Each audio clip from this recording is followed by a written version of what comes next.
आपके हस्ताक्षर कागज पर वो विदेशी भाषा में होने की जरूरत नहीं है। लोग हैं तो हम भारत के लोग हैं यानी क्या है, हम इंडिया के लोग हैं क्या? सामान्य नाम का भाषांतर होता है, विशेष नाम का नहीं होता है। हम भारत है तो हमारी अपनी भाषाएं हैं, हमारी अपनी भूषा है। अपने घर के चौखट के अंदर कम से कम भाषा, भूषा, भजन, भोजन, भवन और भ्रमण ये अपना होना चाहिए ना।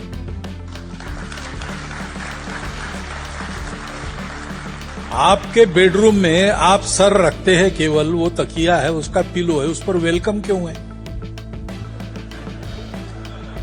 सुस्वागतम क्यों नहीं हो सकता? आपकी अपनी भाषा में लिखी है। आपके हस्ताक्षर कागज पर वो विदेशी भाषा में होने की जरूरत नहीं है। आप मातृभाषा में, अपनी भाषा की उस लिपि में आप हस्ताक्षर कर सकते हो। छोटी छोटी बातें हैं। आज जो जीवन व्यवहार हमको करना पड़ता है वो करते हुए भी इन बातों पर हम जोर दे सकते हैं। घर के अंदर मातृभाषा बोलनी चाहिए ना। मम्मी डैडी क्यों होना चाहिए? माताजी पिताजी नहीं होता क्या? माँ बाबा नहीं होता? वो हो सकता है, वो ज्यादा करीबी है। ऐसी कुछ बातें हम अगर चिंतित है कि अपने संस्कृति का क्या होगा, बच्चों के चलन वलन में वो बातें नहीं है, भारत के प्रति, अरे भाई ये अपने घर से शुरू करो। शिक्षा केवल स्कूल में नहीं है, अपने घर में भी है। हम करें, बच्चों से कराएं। अपनी श्रद्धा के अनुसार घर में कोई एक स्थान होना चाहिए ना पूजा का। नहीं तो सीढ़ी उतरते समय वो जो ट्रायंगल एक हो जाता है, पोपला, वहां एक तरफ भगवान को, दूसरी तरफ जूते वगैरह, ऐसे कैसे होता है? तो अपनी भाषा, भूषा, ठीक है, बाहर हमको पहनने पड़ते कपड़े, अपने घर के अंदर कम से कम पर्व त्योहारों पर फुल पैंट पहननी पहनी है, कुछ बात नहीं है। हम तो धोती बांधे ही नहीं सकते, ऐसे कैसे होगा? विदेश में मैं केनिया में गया था संघ शिक्षा वर्ग के लिए, तो वहां के शिक्षार्थियों ने तय किया समारोह में हम धोती कुर्ते में रहेंगे। धोती किसी को बांधना नहीं आता था, तो मैंने 3 क्लास धोती पहनाने के, वो धोती बांधने के वो भी लिए। वहां संभव है, ऐसा नहीं मालूम हो, लेकिन अपने यहाँ कोई बात नहीं है ना। मणिपुर गया था, मणिपुर में आप देखिए, व्यक्ति कोई भी हो, कुछ भी स्टेटस हो उसका, जब किसी के घर भोजन में जाएगा या किसी पर्व त्योहार या गमी में जाएगा तो पूरा मणिपुरी वेश पहनकर ही जाएगा। इन चीजों का अपने स्व का एक गौरव होता है जो ऐसी छोटी छोटी कृतियों के आधार पर टिकता है।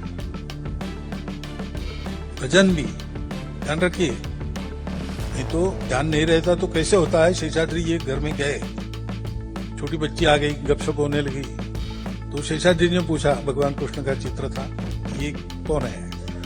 बोले हमारे दादी के भगवान है।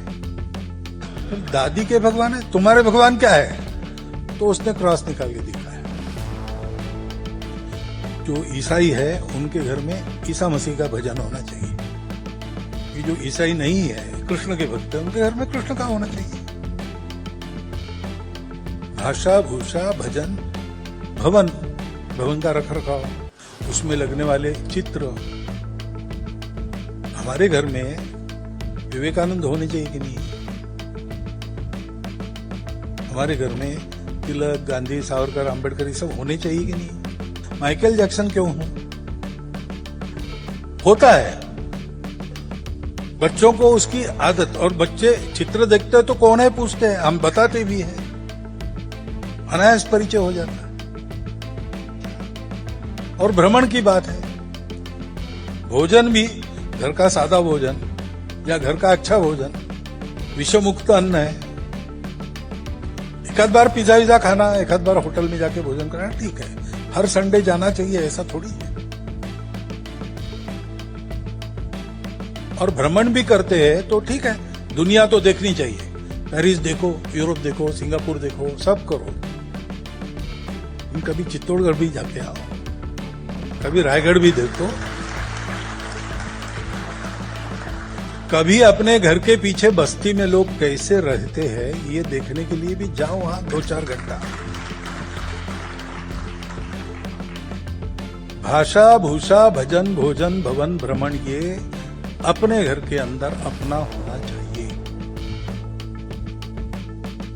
ये स्व का बोध जगाता है, हम कौन है बताते हैं। फिर आगे बातें आती है कई कि ये ऐसा क्यों, तिलक क्यों लगाना वगैरह वगैरह प्रश्न आते हैं। उसके लिए पुस्तकें भी निकली है, उत्तर भी उपलब्ध है, जरा बताना बच्चों को। ये है स्वबोध और स्वदेशी।